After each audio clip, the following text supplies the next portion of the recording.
La séance de Ouija. En mars 1990, Concepción Lázaro Gutiérrez habitait au numéro 8 de la rue Luis Marín, dans le quartier de Vallecas à Madrid, en Espagne. Et elle s'occupait de son père agonisant depuis des mois. Le jour de sa mort, le vieil homme se redressa sur ses coudes, et foudroyant sa fille du regard, il lui promit de lui rendre la vie impossible. La pauvre femme était habituée aux divagations de son père. Depuis qu'il était malade, il les agressait et les insultait sans cesse. Mais pour une obscure raison, ses paroles menaçantes jetèrent un voile sombre sur son cœur, et jamais elle ne put les oublier. Une semaine plus tard, Estefania, 16 ans, la troisième des 6 enfants de Concepción et de Máximo Gutiérrez, participa à une séance de Ouija dans la cour du lycée Aragon, où elle était étudiante. Les 4 filles tenaient vainement de rentrer en contact avec le défunt petit ami de l'une d'entre elles, un jeune homme qui s'était tué dans un accident de moto, quand un professeur les surprit. Il s'avança rapidement vers elles, et leur confisquant la planche et le verre qui leur servait de planchette, il leur ordonna de retourner immédiatement en classe. Estefania et ses camarades se relevèrent à contre-cœur, le suppliant de leur rendre le Ouija. Mais il brisa rageusement la planche en 2 avant de lancer le verre au loin. En retombant sur le sol goudronné de la cour, le verre explosa en une multitude de minuscules éclats et une mince colonne de fumée noire s'en échappa, qui flotta un moment dans les airs avant de s'introduire dans les narines d'Estefania. Ses amis se mirent alors à pousser de longs hurlements épouvantés, mais le professeur, qui avait assisté à toute la scène, les poussa nerveusement vers la porte en leur demandant de se taire. Estefania était fascinée par l'occulte. Elle faisait régulièrement des séances de Ouija, mais jamais elle n'avait été confrontée à un phénomène de ce genre. Quelques jours plus tard, elle se plaignit à ses parents que de grandes silhouettes, sombres et faméliques, venaient la visiter.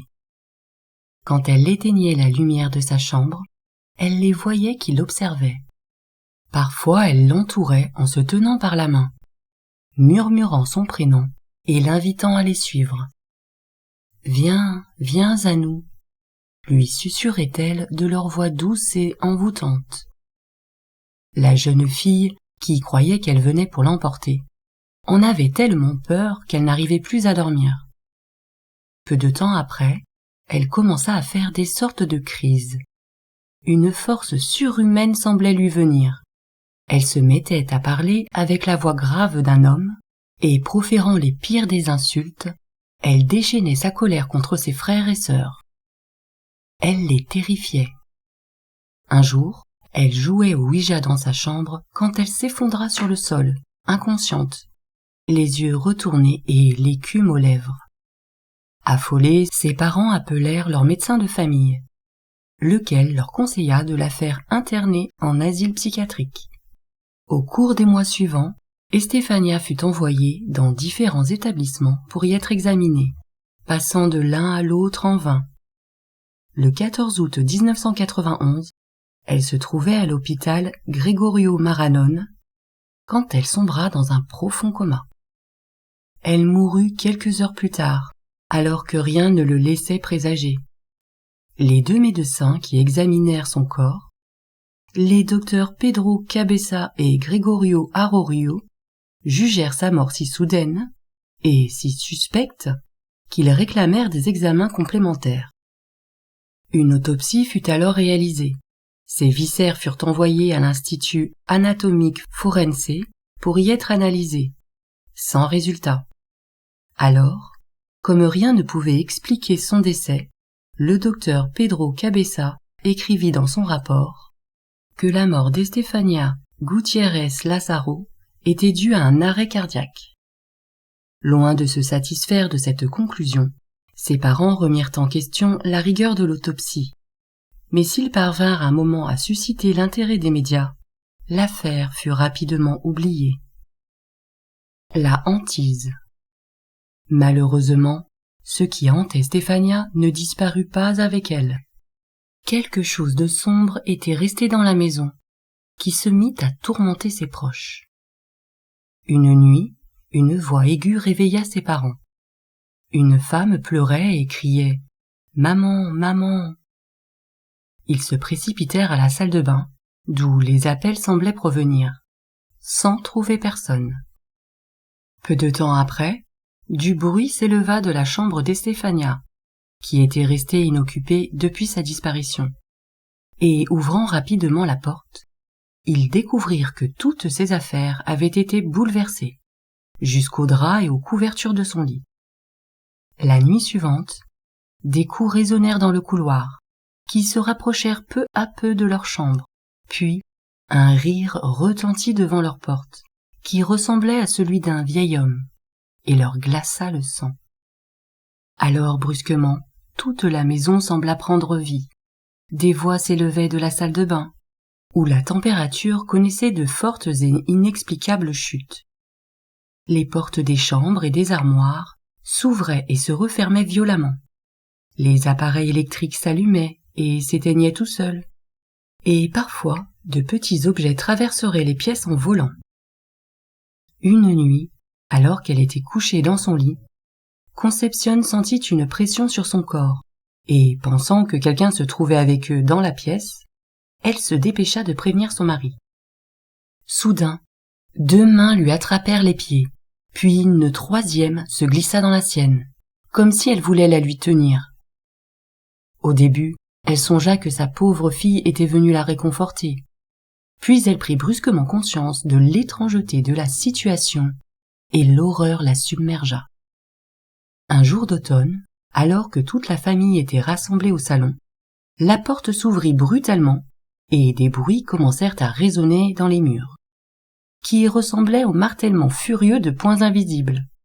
Monsieur et madame Gutiérrez refermèrent aussitôt la porte. Ils la bloquèrent avec un gros canapé, et comme ils étaient terrifiés, ils posèrent un lourd vase en marbre dessus, pour plus de sûreté. Le bruit continua pendant quelques minutes, puis le silence retomba sur l'appartement. Ils écoutaient sans oser bouger, quand, soudain, quelque chose de semblable à un ouragan émergea du long couloir étroit, et tournant la poignée de la porte, il pénétra dans le salon.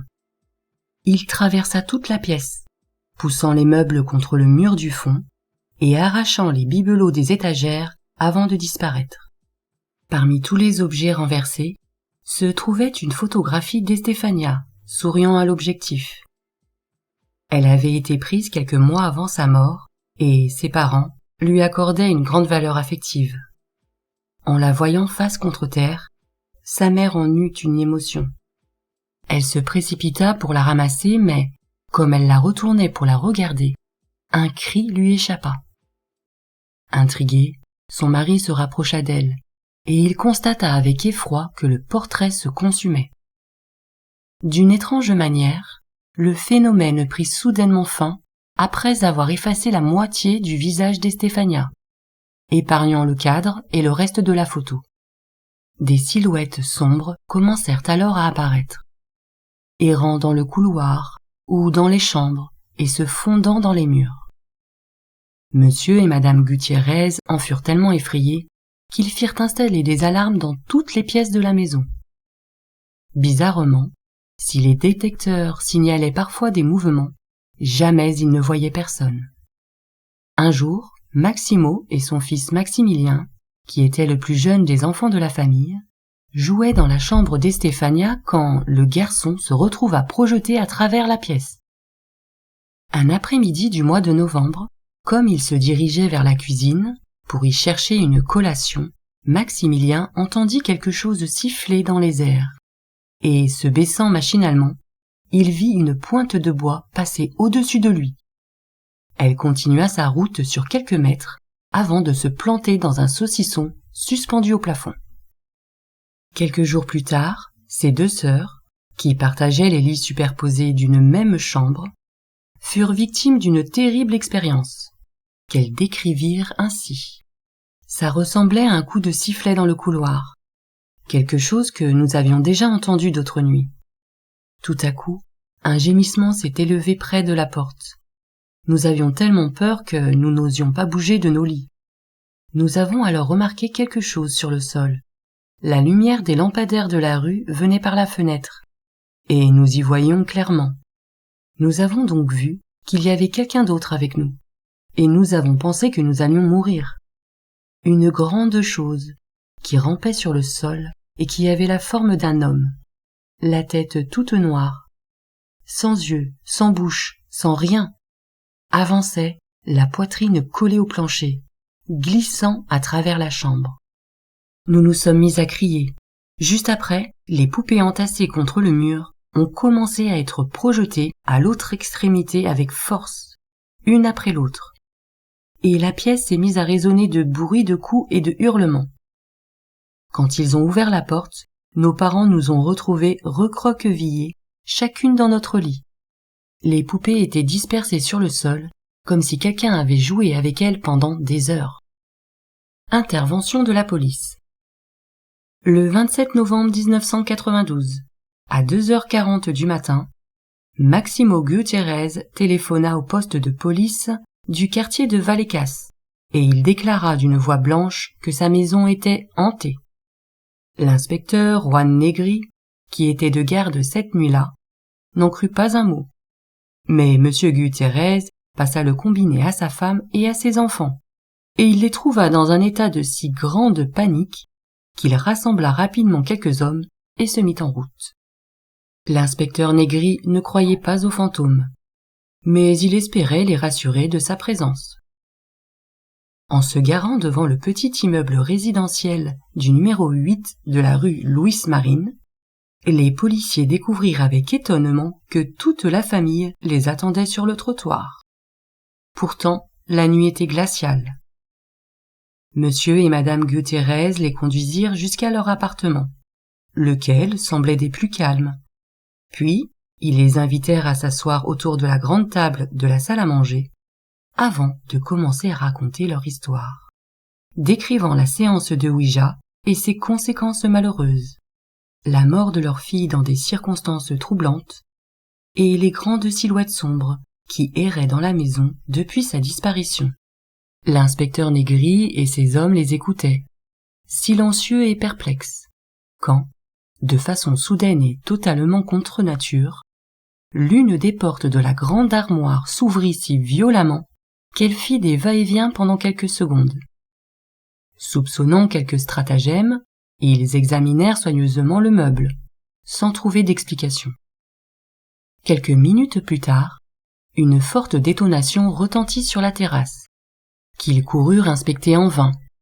Puis, une substance marronâtre commença à se matérialiser sur le napperon du guéridon. Ils l'étudièrent attentivement, et comme personne ne parvenait à en déterminer l'origine ou la nature, certains émirent l'hypothèse qu'elle était peut-être de l'ectoplasme. L'inspecteur Negri, qui reconnaissait maintenant l'étrangeté des faits, demanda à visiter l'appartement, et la permission lui fut accordée. En arrivant dans la chambre d'Estefania, il remarqua qu'un crucifix suspendu au mur avait été retourné, et que le Christ qui lui était attaché avait été arraché. Il inspectait l'objet, intrigué, quand l'un des enfants de la famille lui expliqua avoir trouvé la petite statuette sur le sol.